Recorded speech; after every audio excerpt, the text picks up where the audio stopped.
이게 일본은 이제 기존의 암호화폐 수익을 최고 55% 누진세를 적용을 해왔었는데 20% 단일 세율로 전환을 하게 되면서 주식과 동일한 금융상품으로 분류를 하겠다는 그런 일본 정부의 의지가 드러나고 있거든요. 개인 투자자들한테는 엄청난 매수 요인이 됐고, 더불어서 이제 XRP 현물 ETF도 이제 일본에서 승인이 되면서 실제로 이제 승인 직후에 한 달 동안 한 11억 달러, 하나로는 한 1.4조 정도의 순이익이 발생한 걸로 파악이 되고 있고, 비트코인 ETF로의 유입세를 일시적으로 압도할 만큼 그 유입이 강력했었습니다.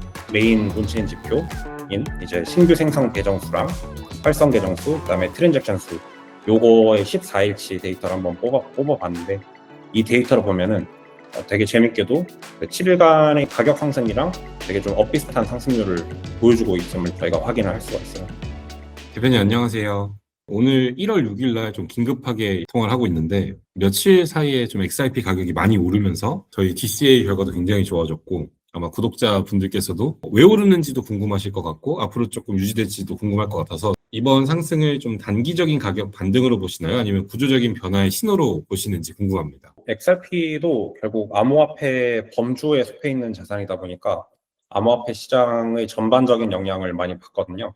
근데 이제 암호화폐 시장은 또 그 매크로 영향을 또 많이 받기 때문에 이 관점에서 봤을 때는 지금은 미증시 영향을 좀 많이 받고 있는 것 같습니다. 최근에 이제 베네수엘라 사태 이후에 이를 둘러싼 지정학적 이슈랑 원유 공급이 확대될 수 있다는 전망이랑 같이 미 증시가 꾸준히 이제 상승 흐름을 보여주고 있고 전반적으로 흐름이 좋아지면서 암호화폐 시장으로도 이렇게 우호적인 환경이 조성되는 바람에 비트코인과 함께 이제 다른 알트코인들도 상승하는 모습을 보여주고 있어요. 근데 아직은 기술적 반등 시점에 있다 보니까 상승 국면으로의 전환이라고 판단하기엔 좀 이르다고 생각을 하긴 하지만 지속적으로 이제 시장이 상승 흐름을 보여주고 XRP 레저의 온체인 사용량과 실질적인 유틸리티가 함께 뒷받침이 된다면은 XRP가 이제 25년 연말과는 좀 다른 그림을 만들어 나갈 여지는 충분하다고 생각을 하고 있습니다.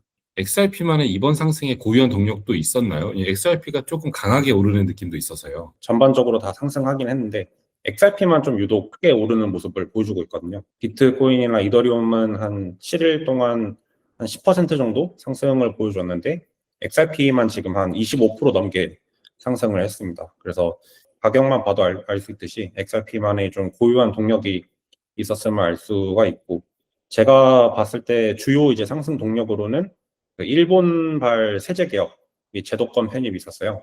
이게 일본은 이제 기존의 암호화폐 수익을 기타 소득으로 분류를 해가지고 주민세 포함해서 최고 55% 누진세를 적용을 해왔었는데, 이번에 이제 개혁안을 통해 가지고 20% 단일 세율로 전환을 하게 되면서 암호화폐를 이제 주식과 동일한 금융상품으로 분류를 하겠다는 그런 일본 정부의 의지가 드러나고 있거든요.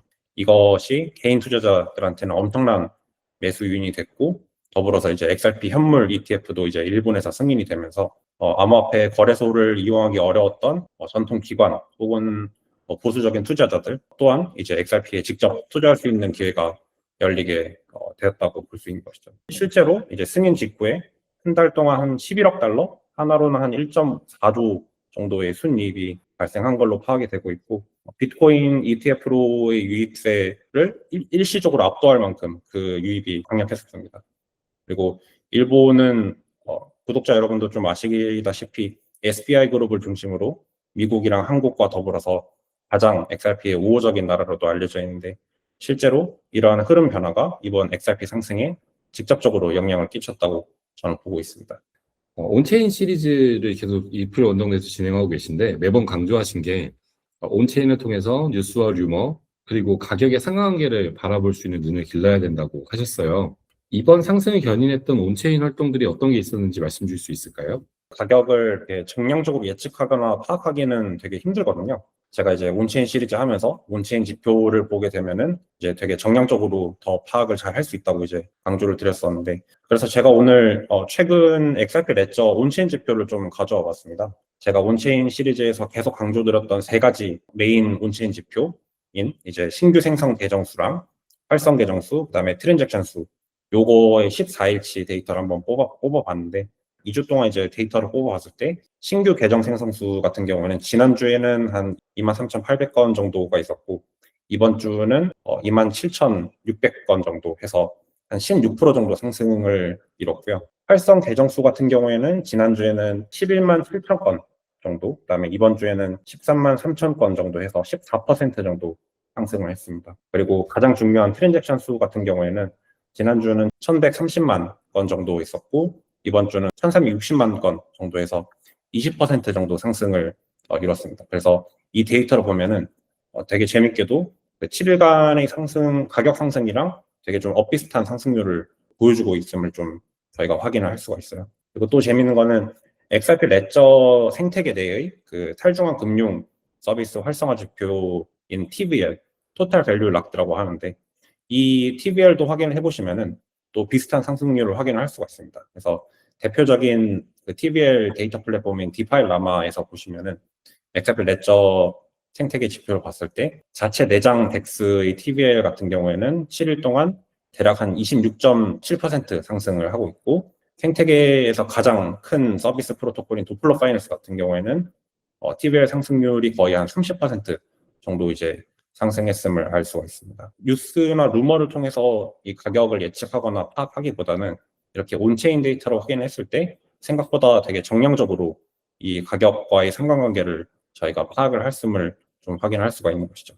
그 데이터 분석가들에 따라서 좀 다르긴 한데 이게 온체인 데이터가 선행 지표냐 후행 지표냐라고 했을 때는 이게 사실 정확한 정답은 없어요. 근데 저희가 이 뉴스나 루머 같은 이런 정성적인 그런 정보에 비해서는 온체인 데이터가 훨씬 더 이 가격과 상관관계를 좀 더 정량적으로 잘 볼 수 있는 그런 거라고 보시면 될 것 같아요. 저희가 어떤 루머나 이슈들을 긍정적으로 받아들일지 혹은 무시할지를 판단할 때 온체인 지표 안의 데이터들을 보면 좀 더 도움이 된다는 말씀이시죠? 어떤 뉴스가 나왔을 때 실제로 이 온체인 지표가 상승을 했는지랑를 같이 이제 바라보면은 훨씬 더 투자하는 데 도움이 많이 되는 것이죠. 저는 되게 긴 호흡으로 봤을 때 XRP는 되게 큰 상승 여력을 가지고 있다라고 생각을 하고 있어요. 그래서 항상 말씀드리고 싶은 거는 일희일비하지 않고 꾸준히 펀더멘털 체크를 하고 이게 장기간 투자할 수 있는 그런 환경을 조성하는 게 되게 좋을 거라고 생각을 하고 있습니다. 상승과 하락에 너무 흔들리지 마시고 딱 그 중심을 잡고 투자를 하셨으면 좋겠다는 생각이 듭니다.